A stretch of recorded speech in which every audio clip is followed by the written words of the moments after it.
Good morning बच्चों। आज हम पढ़ेंगे पाठ 14 बंटी और कंप्यूटर। दुबला पतला बंटी धीरे धीरे मोटा होता जा रहा था। उसकी माँ बहुत खुश हो रही थी कि बंटी का स्वास्थ्य बहुत अच्छा हो रहा। कुछ महीनों में बंटी का शरीर बेडौल होने लगा।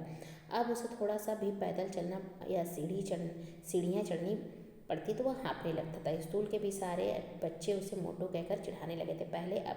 पहले जब तक घर में सिर्फ टीवी था तब तक बंटी शाम के समय थोड़ा खेलने निकल जाता, लेकिन अब उसके पास कंप्यूटर है। अब वह सारा दिन खेल कूद नहीं करता, वह सारा दिन कंप्यूटर पे ही लगा रहता है। कुछ दिनों के बाद बंटी की आंखों से पानी आने लगा। उसके सिर में भी हल्का फुल्का दर्द रहने लगा। बंटी अपनी माँ के साथ आंखों के डॉक्टर के पास जांच कराने के लिए गया। डॉक्टर ने बताया कि टीवी और कंप्यूटर के सामने लगातार देर तक बैठने के कारण आंखें कमज़ोर हो गई।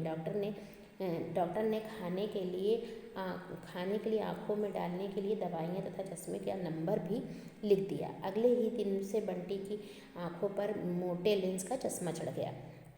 घर में कंप्यूटर आने के बाद बंटी के पढ़ने लिखने का ढंग भी बदल गया था। पहले से वह विषय के नोट्स तैयार नहीं करता था। अब वह कंप्यूटर का ही हर विषय में लगा रहता। उसे फाइल मेमोरी को भरकर निश्चिंत हो जाता था।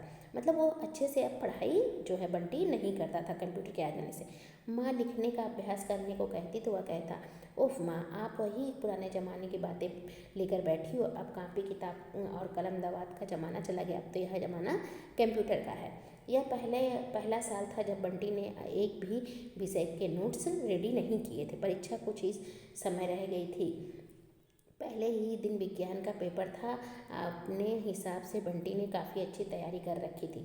परीक्षा के एक दिन पहली वाली रात तो वह काफ़ी देर तक कंप्यूटर में गेम खेलते रहा। फिर उसने विज्ञान की फाइल खोली ताकि सोने से पहले सारे प्रश्नों को एक बार रिवाइज कर ले, दोहरा ले। तभी एकाएक बिजली गायब हो गई।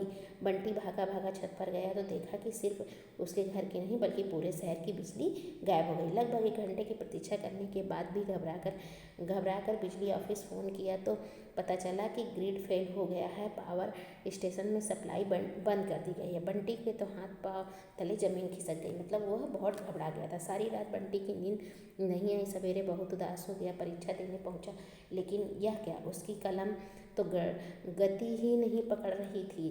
कारण यह था कि काफ़ी समय से उसे लिखने का अभ्यास छूट गया था। वह 3-4 प्रश्नों के उत्तर ही लिख पाया। समय समाप्त हो गया था। घंटी बज गई। उत्तर पुस्तिका जमा हो गई। अब बंटी स्कूल से मुंह लटकाकर घर आया। दाल में कुछ माँ को काला लगा। क्यों बंटी, क्या बात है? पेपर कैसा हुआ? माँ ने पूछा। माँ, पेपर खराब हो गया है। बिजली न होने के कारण रात में प्रश्नों के उत्तर को दोहरा नहीं पाया। कुछ याद था लेकिन लिखने बैठा तो कलम ही नहीं चल रही थी।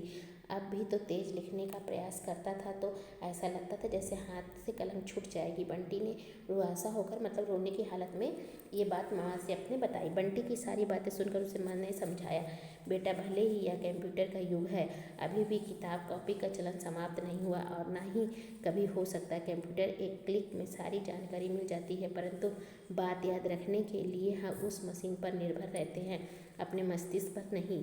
किताब लिखने से मस्तिष्क का विकास होता है, लेखन का अभ्यास पक्का होता है।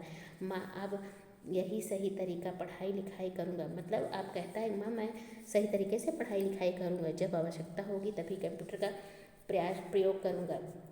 बच्चों, हमें यह बताया जा रहा है कि कंप्यूटर से हम सारे काम को बड़ी तेज़ी और बड़ी आसानी से कर सकते हैं, लेकिन हम बिल्कुल उस पर डिपेंड होकर अपनी पढ़ाई को नहीं कर सकते हैं।